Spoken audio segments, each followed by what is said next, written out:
Councilman Ashford presents ordinance 213, authorizing the disappropriation of $50,000 from the general fund office of the mayor personal services account, authorizing the appropriation of $50,000 to the general fund city council personal services account, authorizing the addition of an attorney position within the city council personnel schedule, authorizing expenditure of funds and declaring an emergency. Councilman Ashford. Thank you. First of all, thank Councilman Collins for taking this to his committee. Do you have a date set for this? I believe it's May 5th. What time? Is it 4 o'clock? 3 o'clock. May 5th at 3 p.m. Okay, thank you. Just want to make a couple of comments. First of all, I've had a chance to listen to my colleagues talk about this $50,000 request. Again, let me go on record and say, this is not to replace John Manikin. I thought I made that very clear. Second of all, this ordinance has dual responsibilities from legal research to writing ordinances to everything else that we want a staff person to do. It's not uncommon for us to hire a staff person who is a lawyer to serve in that capacity. This position was not set up, and I made this clear again, it was not set up to be in direct conflict of John Manikin, even though I honestly believe that John Manikin is in direct conflict because he serves city council and he serves the mayor. But let me ask one of my colleagues real quick, and I'm not going to yield the mic back to Mr. President. I want to ask, especially of my colleagues, Councilwoman Betty Schultz made a comment that we should not be using an outside law firm. Did you make that last week, ma'am? I said, I'm sorry, Mark. Is it all right? Thank you. I said that I did not think we should. I further stated that if we are going to hire another outside attorney, that it will not be for the purpose that the others were used, and that is to run political campaigns out of the 21st floor. And we did that with the two who resigned. There's evidence to that fact, and so I'm wondering now if we have already selected that individual. I don't think there has been, thank you, Mrs. Schultz, I don't think there has been any conversation as far as talking to any applicants. There has been no resumes to send out. But let me add this. You know, about 10 to 12 years ago, the city of Toledo had exhausted about 10 years of legal battles with EPA. And they hired an outside firm from Columbus that took millions and millions and millions of dollars from the city saying that they go settle. But let me share with you, there was a maverick on this council 10 or 12 years ago, and that person was Betty Schultz, who says we have to do what is best for the citizens and the constituents that they serve.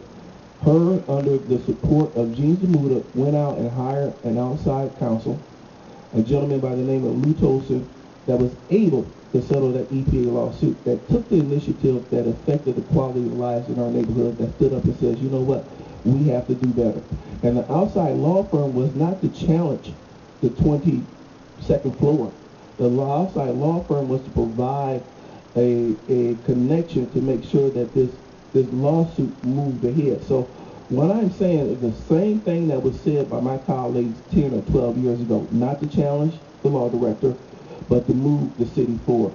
And that's where I gained all the respect. At the time, I was a campaign manager for one of the city council people. At the time, I gained the utmost respect because that person, Mr. Schultz, took charge and said, we have to do better. So this is no different now than it was 12 years ago. Thank you, Mr. President. Thank you, Councilwoman Schultz. When we hired the outside law firm and hired Mr. Tosi, it was because he offered a particular kind of expertise that our law department did not have. When, in fact, we hired Mr. Focht and Mr.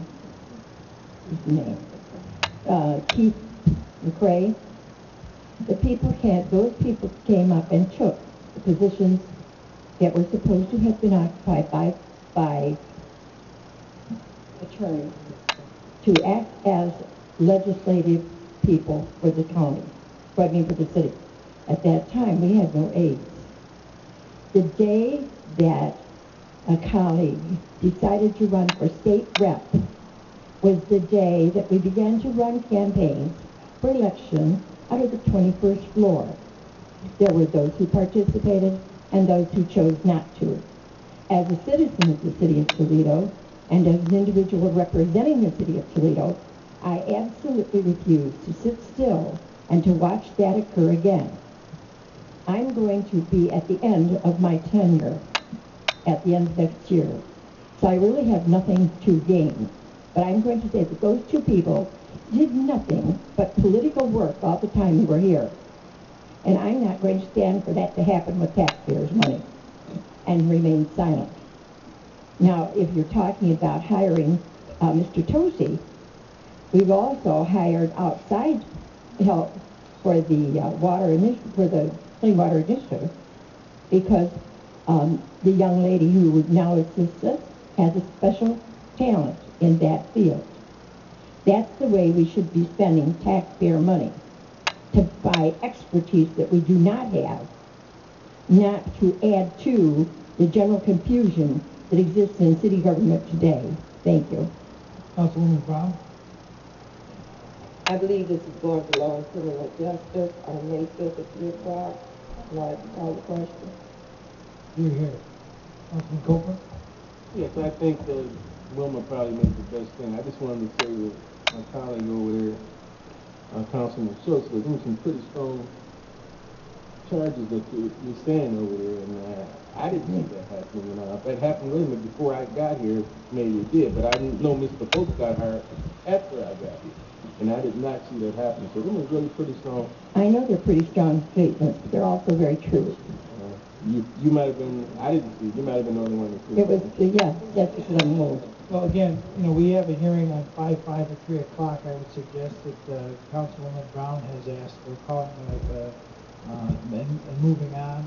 I'll recognize Councilman Salassi, but I hope we Thank you. I'm going to rise in defense of two professionals, two staffers for the city of Toledo. You, of all people, should be very careful about charging people with just being political. You had some political trouble yourself, which you answered for in federal court. Now, to attack two people who aren't here to defend themselves, two professionals, two people with advanced degrees who have gone on to serve in policy roles in other levels of government, is wrong. Move to the Criminal Justice Committee. Just wanted to move on.